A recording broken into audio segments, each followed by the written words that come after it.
J'ai un parcours qui est quand même assez atypique, c'est-à-dire que j'ai commencé ma licence aux États-Unis. Là-bas, le système éducatif est totalement différent que celui français. On choisit un peu les cours qu'on veut suivre dans tous les domaines et puis on valide au fur et à mesure, un peu comme ça. Du coup, au début, comme je ne savais pas du tout ce que je voulais faire, j'ai pris des cours dans tous les domaines pour essayer de cibler un peu. Ça m'a pas aidé. C'est-à-dire que du coup, en finale, tout me plaisait. Donc ça n'a pas aidé dans le fait de cibler un peu un domaine en particulier. En finale, j'ai décidé de partir en Chine pendant 15 mois pour me vider la tête, essayer une nouvelle culture, rencontrer des gens là-bas pour cibler un peu un domaine dans la vie active, du coup, qui allait me plaire. Ça m'a énormément aidé, ça, du coup. Puisque du coup, en finale, j'ai pu voir quel genre d'activité me plaisait, quel genre dans la lecture que je faisais par moi-même, quel domaine de lecture, du coup, me plaisait. Puis j'ai concentré, du coup, sur le domaine des sciences humaines, sciences sociales. En rentrant aux États-Unis, suite à ça, du coup, là-bas, l'éducation, le système éducatif ne me plaisait pas beaucoup, puis c'est extrêmement cher. Donc j'ai essayé de me renseigner pour savoir quelles autres solutions j'avais. Comme je suis franco-américaine, puis j'ai beaucoup de familles qui habitent ici, je me suis dit pourquoi pas finir mon éducation là-bas. Enfin ici du coup. Donc je suis arrivée en France, j'ai fait ma seconde année de licence en sociologie, ma troisième année de licence en anthropologie. Lors de cette troisième année en anthropologie, du coup, ça m'a beaucoup plu. Il a fallu que je valide en faisant un mémoire de licence. J'ai commencé à faire du coup des enquêtes, des recherches de terrain. J'ai rencontré des gens aussi. J'ai fait sur un domaine dans l'éducation, sur des jeunes au collège, des jeunes collégiens du coup, qui avaient des parcours tous différents aussi. Donc j'ai pu rencontrer beaucoup de jeunes différents. Mais à la fin du coup de ce mémoire-là, mon tuteur, il a fallu faire une soutenance à l'oral. Et c'est mon tuteur effectivement qui m'a dit qu'il faudrait que vous postulez du coup à l'EHESS. Ça serait quand même un bon parcours pour vous plus tard. Et moi, j'avais pas du tout pensé avant. Donc c'est lui qui m'a mis l'idée à la tête et qui m'a poussé un peu à faire ça. Lors de mon mémoire de licence, j'ai beaucoup apprécié un groupe de jeunes mineurs non accompagnés, donc des primo-arrivants en France qui justement étaient scolarisés là. Ils avaient la chance d'être scolarisés, qui venaient d'arriver de pays différents, en Afrique du Sud ou du Moyen-Orient.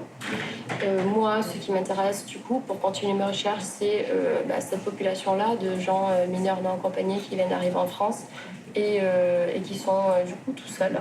Je concentre mes recherches maintenant sur l'accueil et la prise en charge des mineurs non accompagnés dans Paris.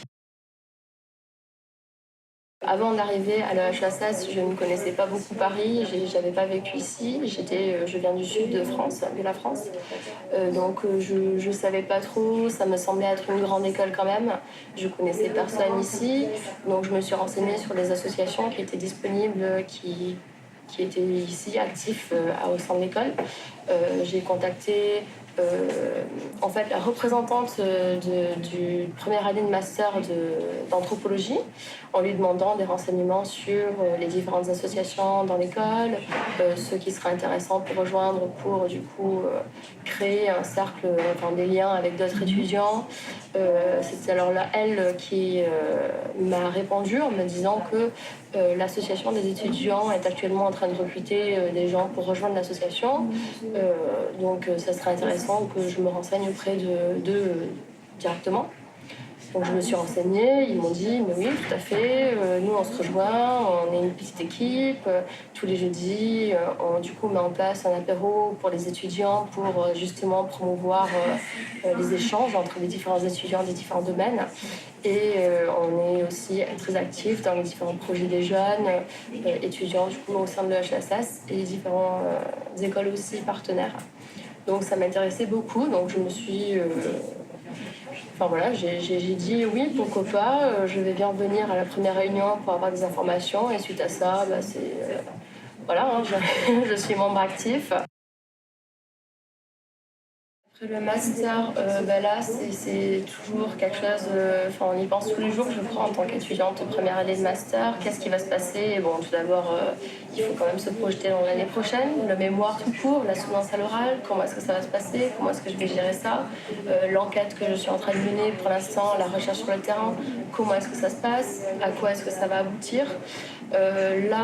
C'est quand même, ça reste étroitement lié à mon projet concernant les mineurs non accompagnés. Cette population-là, je vois qu'il y a beaucoup de défauts vis-à-vis de leur prise en charge dans Paris.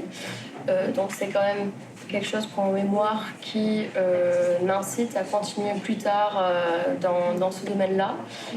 Personnellement, je vois que sur mon terrain de recherche, il y a peu de recherches en sciences humaines et sciences sociales qui sont faites concernant cette population. Donc ça me pousse un peu à vouloir continuer en même temps. Après, un point blanc du coup qui me pousserait à là actuellement pousser pour continuer à faire la thèse, idéalement à l'EHSS, à voir. C'est justement ces recherches sur mon terrain qui me donnent envie de continuer un peu pour pousser vraiment jusqu'au bout.